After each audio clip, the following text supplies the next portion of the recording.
Hey everybody, it's Jason from the Texas Gun Vault 2, and I'm out here in the garage, and I want to talk about two things tonight. I don't have a lot of time, but I have an upcoming projects video on a firearm that I was really interested in when they first came out, and then when I went around to actually procure one for myself, they were out of stock and they no longer made them, and I ended up having to build a clone of the rifle. Now this is supposed to be a clone of what the military use, and more specifically the Air Force, and I'll talk about that in a moment.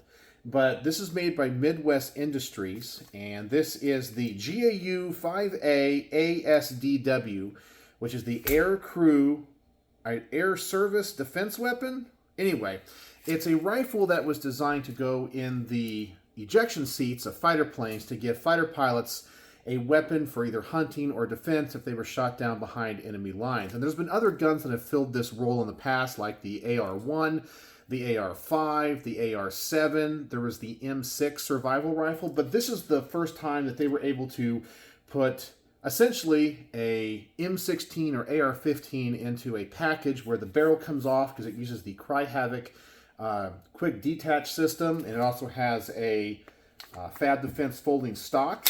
And it's able to, as I said, to be put into an ejection seat. And the ones that were used and serviced by the Air Force use Colt M16 lowers, M16 uppers. It has a standard kind of M4 pattern stock. This is a pistol, so it has a pistol brace on it. And it would use I want to say it's a 12.5-inch barrel. And the thing that made it all work is the handguard. And it was made by Midwest Industries. And this handguard is no longer made. And so, as I said, really the only thing about this gun that's really clone correct is the handguard. But Midwest Industries came out with this pistol when they were being contracted to build these handguards for the Air Force. But I built one on all clone correct parts, on U.S. property mark M4A1 lower, Colt upper, Colt bolt carrier, all that kind of stuff. I was never able to find exactly what barrel they used in the Air Force. I don't know if they were cut down M16 barrels or if they were barrels that they bought off of the civilian market. So actually, I think this gun has a Midwest Industries barrel, and I bought one just like it with a government profile. So I'm not 100% sure what they used there, but they used Magpul Pro sights, which this one has, and that Cry-Havoc military 2-pin quick detach system. And mine personally is an SBR, so I have a stock on it. But this is the one that Midwest Industries for a time came out with that you could buy. And I've always wanted this. And this is going to be on loan to the channel from Jack number 2. And I'm really excited to actually get to see this in person, because when I cloned the rifle, I wasn't able to get this handguard. But I was able to find the Generation 1 version of this handguard, which looks exactly like it, but it didn't have this one little part down here, but I wasn't sure if it was all the same.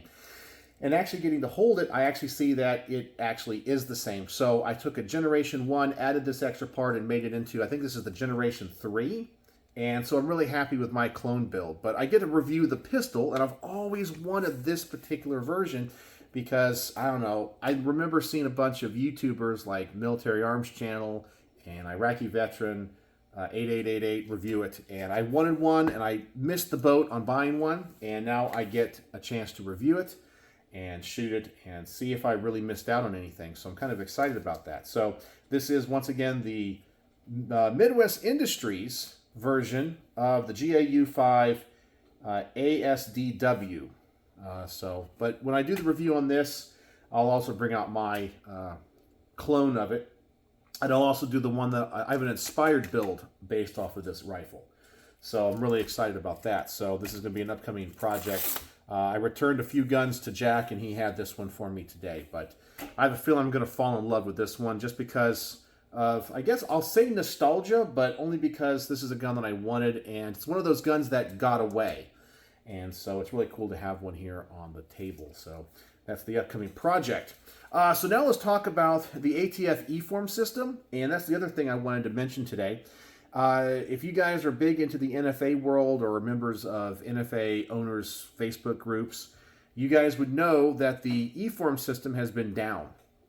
and nobody really knows why. There was a lot of speculation on it was budget cuts, or they're just trying to hurt gun owners or slow down the industry, and maybe all that's true, or maybe their system just sucks and it's antiquated, even though they've had updates over time.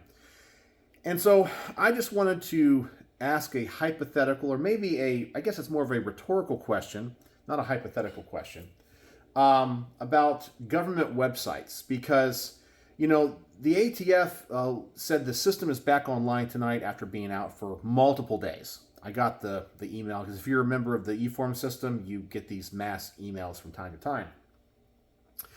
And so obviously it wasn't a conspiracy to shut it down forever. But if you've ever used their system, you know how ancient that the technology is and how it's down for maintenance all the time and this and that.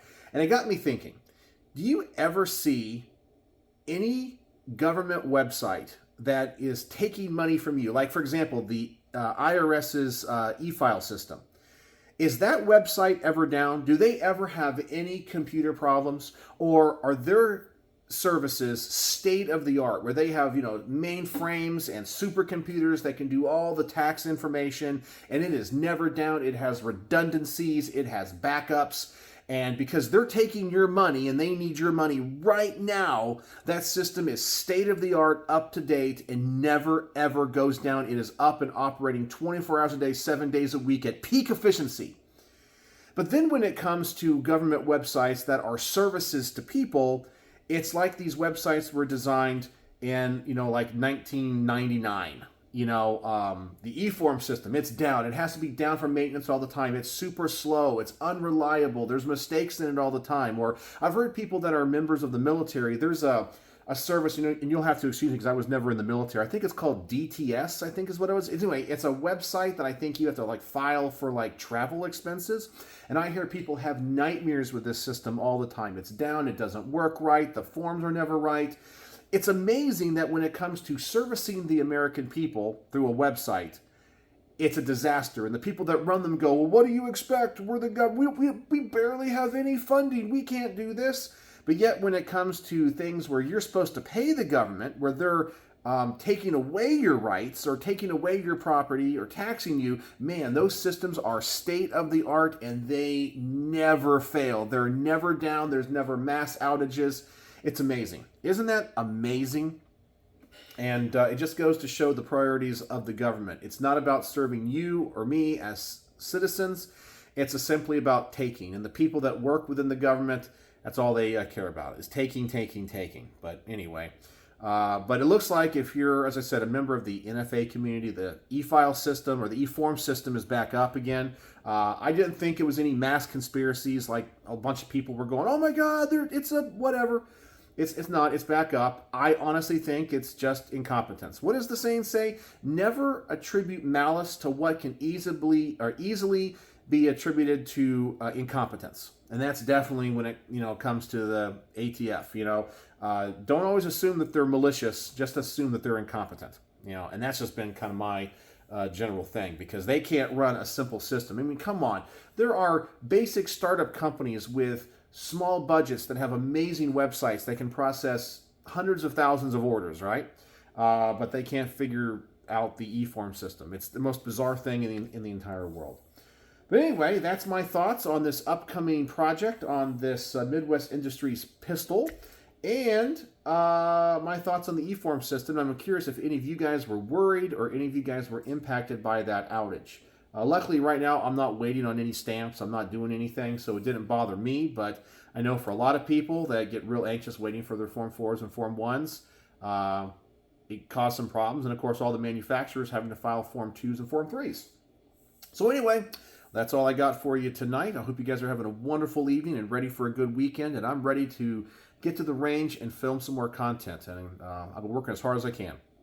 So let me know what you guys think about this pistol, this firearm. Do you guys remember me building my clone of this? And what do you guys think of the eForm system? If you made it to the end of this video, the word of the day is going to be Midwest. Midwest, because this is a Midwest Industries firearm. And they're actually a pretty darn good company. I will tell you what, though, when I did contact them to try to get this handguard, they were kind of a jerk to me because I said, hey, I'm trying to clone this rifle. Do you guys still make this? I know it's been taken off your website. Do you ever plan on making it again? And they were just real short with me going, no. I was like, thanks. I mean, you don't have any like lying around? No, we discontinued that. We don't. It's like, okay, cool. They were just kind of short with me. They do make good handguards and other things, so... But anyway, a gun I've always wanted to have. So Midwest is the word of the day. So let me know what you guys think about anything I talked about in this video. And thanks for joining me here in the garage for another Garage Gun Talk. I always enjoy interacting with you guys. So, as always, thanks for watching.